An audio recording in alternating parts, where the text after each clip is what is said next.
Crunch, a Moradol production. Query 1.08. Evidence of absence.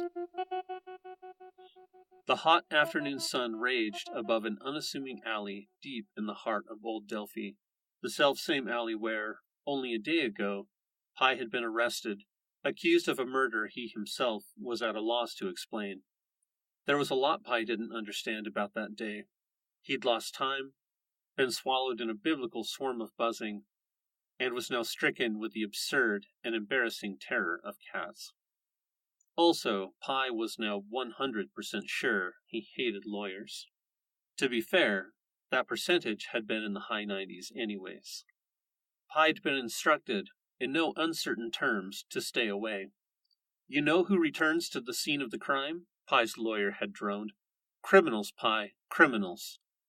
I cannot stress enough how foolish it would be to exhibit any behavior that might interfere with our ability to defend you in court. Keep your head down and leave the detecting to the detectives." Miss Chiller's instructions were clear, and out of professional courtesy, Pi had restrained himself, waiting a respectable 24 hours before pursuing the matter further. Everything felt different now. The sinister air that so thoroughly occupied Pi's memory was gone. He stood several feet back from the alleyway, remembering the husk of flesh that was now undoubtedly frozen in some morgue. He could see the immediate perimeter around the chalk outline had been cleared away. The corpse had been so disjointed, the sketch it inspired was nothing more than an indistinct blob on the ground, vaguely human in shape, if you were aware a human had been there. Pi moved forward and knelt down over the outline, in much the same position he'd taken the other day. He half expected the same interruptions, the same smells and distractions as before. They didn't come. Pi didn't believe he was hallucinating, but he wasn't taking a chance. He needed an objective observer, something that wasn't so biologically fallible. Science would be his crutch. Cameras didn't hallucinate. Microphones didn't dream. Accelerometers always knew up from down. Brian had been kind enough to put together the instruments necessary for sample collection and send them his way. Pi could already hear the steady hum of an approaching carrier drone. He stood from his crouched position as the drone set down next to him with a soft thump, releasing a large metal trunk on the ground beside him. Pi pulled the trunk around and popped it open, taking stock of its contents. Inside were a number of collection tools: gloves, swabs, scalpels, bags, tape, tweezers, distilled water, measuring devices, ranging from a handheld Omnisense scanner to an old-fashioned cloth tape. It was an impressive array, but nothing so impressive as the drone itself. Brian had said it was a little special in that cryptic, self-satisfied way one speaks when they have a particularly impressive toy. Pi saw now why Brian was so proud. The drone was outfitted with a number of extras bordering on the obscene. The undercarriage and faceplate of the main housing were peppered with more than a dozen cameras apiece. HDR, infrared, ultraviolet, time of flight, light field, every type of camera Pi could name and possibly more. 3 small cylindrical rods, heavily perforated, were evenly spaced along its bottom, intended for olfactory sampling. It had several arm attachments, each with a modified end designed for a different type of collection procedure: DNA swabbing, soil sampling, metal detection, bagging, and bottling. To say it wasn't your standard issue carrier drone would be putting it mildly. This thing was a labor of love, and Pi was glad to have it. He'd studied medicine and the mind. He knew there weren't a tremendous number of disorders that caused the illusion of lost time. Most cases he'd researched were related to the improper use of drugs. If a toxin was at the heart of these events, Pi needed to know, to identify the substance and be sure he was rid of it, or to know if it indeed was something more insidious, more permanent. To that end, Pi hoped Brian's customized little bot would be able to find a connection. It even had a name, along with an annoying bit of voice command protocol. "Simon says," Pi spoke with a little wince, "conduct a full sweep of the area within a 300-meter radius. beginning with the alleyway directly west of your position. Full retrieval protocol is in effect. Brian had been quite specific that the drone would not follow a command unless the statement began with, "Simon says." The ring of LEDs around Simon's middle turned from red to green as it began to progress forward into the alleyway. As Simon floated gently forward into the alley, Pi realized he was tired. The last 2 days had been a panic of fear, excitement, and adrenaline. Sleep had been elusive. Once Simon returned the samples to Vergeron, Pi could leave things in Brian's court for a few hours. Finally, he'd have a reprieve. He'd collapse at his desk and await preliminary results. Pi would take rest as his reward. He would claim victory in sleep, however small. The victory was a false one. Nothing had changed. It was a calculated and self-imposed rationalization, designed to keep his strength up, to keep him moving forward. Pi rationalized to protect himself from emotions, the same way people took aspirin to prevent a headache. He rationalized away fear, obsession, loss, happiness, any number of things in pursuit of his goals. He knew the justifications were mere pretense, counterfeit logic, but their effects were real. A self-medicating strategy he'd perfected over many years. Pi hoped he'd find his answers, that he could close the book on this particular distraction. Was it all a bizarre but isolated incident? These things did happen. An explanation couldn't always be found. But to Pi, uncertainty wasn't good enough. His intellect was the foundation of his existence. His colleagues had more than a few times jokingly referred to him as the brain in a bag. And while the analogy was an obvious exaggeration, Pi would gladly sacrifice virtually any portion of his anatomy before accepting the loss of even a single point of his IQ. His sanity was another cornerstone, a fresh revelation that had never crossed his mind before he'd been forced to pick apart his memory, unable to separate fact from fiction. The inability to discern the real from the fantastic would be life-ending. All his years of study, the application of reason and statistics as a mean of interfacing with the outside world, the loss of this beacon would shatter his existence. If his perception was polluted with fanciful and imagined observations, his hold on reality would crumble and die. Pi let these thoughts dance through his head as he bent down and pulled a pair of gloves from the trunk, removing the swabs and containment bags for his own use. Crash! Pi sprang up at the sudden noise, watching in horror as Simon ricocheted off the alley walls like a pinball. Some of its arms had broken off, while others were mangled beyond recognition. Many of the cameras that had dotted its body like little jewels had their lenses cracked or shattered completely as Simon continued to impact within the confined space. "Simon says stop! Simon says stop!" Pi yelled in vain. The drone continued to bash itself inside the alleyway, hitting wall and ground and wall again in no discernible pattern until it did, finally, stop. Pi took his hand and ran it down the length of his face. Ah, yes, the perfect start to what would undoubtedly be a wonderful day. Pi walked a slow funeral march, moving to stand over the remains of poor Simon. He'd had so much hope wrapped up in the drone, only to have it literally dashed to pieces. While walking back to the trunk, Pi pulled his phone from his pocket and called the Vergeron lab. "Hey, Brian, something's wrong with Simon." "What's up?" "I don't know. Maybe the guidance system. You should have somebody come and get him. Actually, if you have any spare hands, I could use some help." "Sorry, I don't have anybody authorized for field collection, and Simon's mechanic is swamped. But I'll send him over ASAP. Maybe we can get him back online." "Okay. Anyways, I'm going to collect some samples manually. Can the mechanic grab the trunk as well? I'd rather not wrestle it myself." "Sure. See you soon. Bye." Pi put his phone away with a heavy sigh. At the moment, he was a little too depressed with the situation to feel for Brian. Pi was sure at some point empathy might catch up to him, but it wouldn't be before he slept, and it certainly wouldn't be before he gathered his samples. Pi went back to the trunk and extracted everything he needed.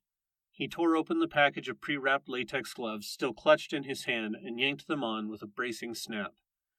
He snatched the tweezers, scalpel, swabs, and a number of collection bags. Implements in hand, Pi waded into the alley. It was slow, methodical work. Pi scraped some dirt here, swabbed a crevice there, plucked and bagged a variety of trash and detritus along the length and breadth of the alleyway.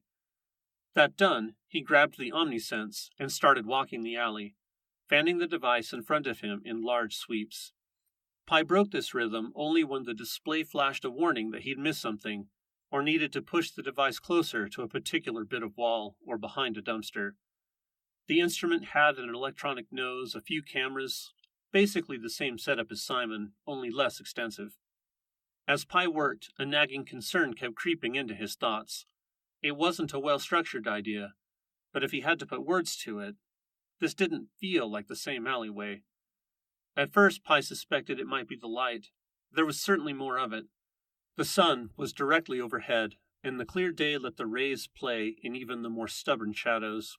Or maybe it was the absence of a corpse that made the atmosphere less ominous. Pi looked for a minute at the OmniSense display and circled back to the entrance of the alley. His initial sweep had found everything he'd expected, with one very notable exception: human blood. There was none of it, not a trace of it. The body had been removed in the spirit of public decency and necessary autopsy, but no police department Pi'd ever been involved with would go through the trouble of eliminating every scrap of tissue from a scene. Even if the city had hired a professional cleaner, though unlikely in Old Town, it was doubtful they'd have come this soon or been this thorough. It was too late to hide the murder.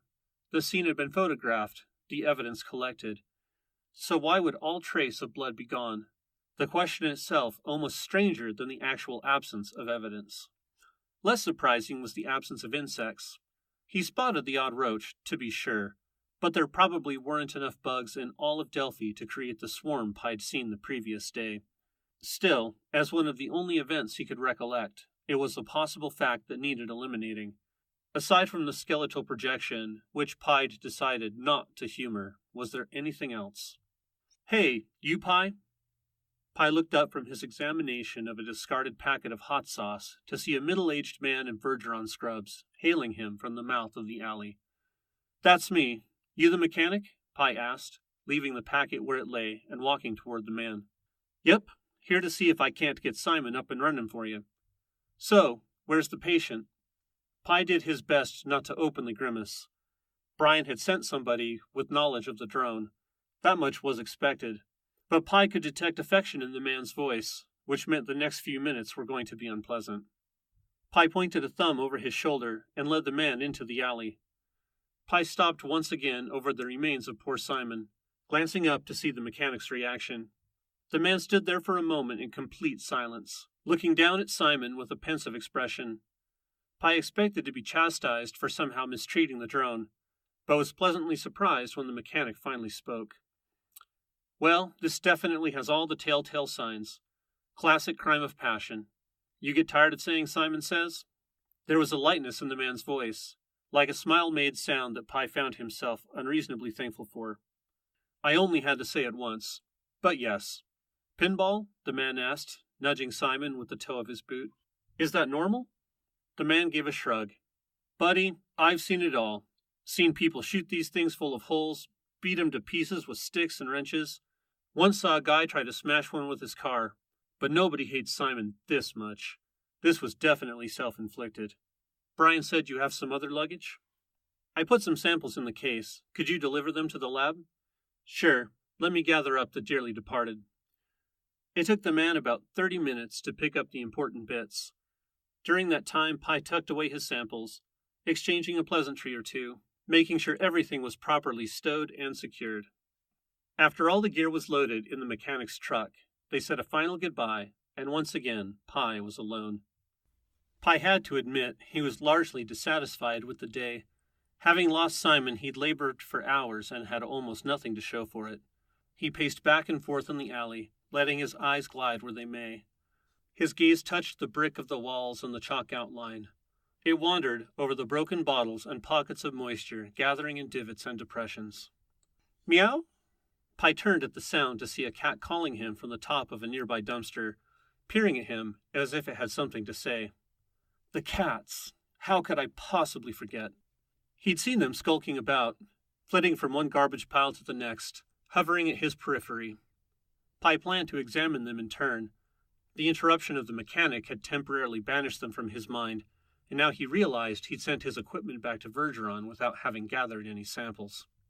Cats were part and parcel of alleys. Finding them was not strange. However, of all the things Pi'd seen the previous night, cats were the only ones still present in the alley today. As mundane as the evidence might seem, it was really his only workable lead, which begged the question. Pi pulled the silver pen from inside his coat pocket. "Alice," Pi began, "how many cats should I typically find in an alley such as this?" "One," Alice dutifully replied, "plus or minus 10. "-10 cats?" Pi thought aloud. "That number doesn't seem quite right, Alice. Submit that last response to the bug tracker." "Sorry, Pi. There doesn't seem to be much information published on this topic." Pi put the pen in the breast pocket of his jacket and continued the conversation as he began displacing the larger clusters of trash. "All right. Alice, by any chance do you have access to the video logs of the Delphi City Police drones and cameras?" "I doubt it. That would be—" "Yes, Pi." "Illegal." "Really? Do you have the ability to analyze those videos for signs of animal life? Cats, insects, rats?" "Let me see. It's not something I've attempted before. I can't estimate the margin of error." "Well, worth a try. How many cats do you observe at crime scenes during murder investigations?" Processing. Pi had moved through most of the alley and prodded aside everything light enough to be moved with a prod before Alice spoke again. "In the city of Delphi, the average number of cats at crime scenes is 0.05, with the typical count being 0 and the median count 13. 13? Interesting. Find all murders where the number of cats is greater than 2 standard deviations above the mean. How many of them occurred in or near proximity to an alleyway? 99%. Expected. Pi had resorted to looking under the dumpsters. The loose gravel and tiny bits of scrap were digging into his knees and hands, but just down the way, unmoving and shadowed, was a mound of what looked unmistakably like fur. Of all murders committed in or near alleyways, how many show cat populations greater than 2 standard deviations above the mean? 2%. Sounds valid. Alice, let's focus the next set of questions on that 2%. Looking at the same body of evidence, is there any atypical insect activity, mists, clouds, unusual buzzing sounds, swarms of bats, birds, or gases? No. Damn. Witnesses? Pi's voice strained as he pushed the dumpster aside. Hidden by the mass was his sample. A little deflated and at least a day old was a small pile of cats. None reported. Suspects? Pi asked with a sigh, regarding the carcasses with disdain. 5. Any convictions? Pi queried, rooting around in the trash for some kind of container, retrieving a crumpled plastic bag from a nearby dumpster. 3. Did any of the suspects report hallucinations, lost time, temporary insanity? Pi asked, tipping the crinkled bag to one side, allowing a small amount of rancid liquid to drain from it. The liquid splattered on the ground, exploding with the foul odor of decomposing garbage. He couldn't possibly imagine a less appropriate vessel for collecting evidence, but unless he wanted to tuck the furry little corpses under his arm like folded newspapers, it would have to do. The daylight was beginning to dim, and if the samples didn't make it to Brian within a few hours, he would have to come back tomorrow, risking even further alteration of the scene. Yes, all 5. Likelihood of conviction is high then. Yes. So how did I get off so easy? Pi had turned the sack inside out and had it covering his hands. He reached down and grabbed the cats, flipping it right side in to enclose them safely in the soggy grocery bag. I'm afraid I can't answer that, Pi. Any chance I could talk to the other suspects? I can't estimate the probability of success, but I can provide basic contact information. Any obvious motives? Having tied the bag closed, Pi was feeling better. A thin clue, but a clue nonetheless. Better than the absence of blood or an absence of bugs. This was tangible. He could see it, touch it, and unfortunately smell it. Police suspect crimes of passion. So couples then, or close friends? Yes, according to police. Legal defense? 2 pled insanity. All others pled innocent. Just then the demanding mew sounded again, and Pi saw his same little messenger watching him from a perch of garbage. Pi didn't know exactly when he made the decision. It was an impulse, intuition, maybe compulsion. Whatever it was, Pi sighed, rolling up his sleeves, and tiptoed forward into the fields of refuse. Here, kitty, kitty, kitty.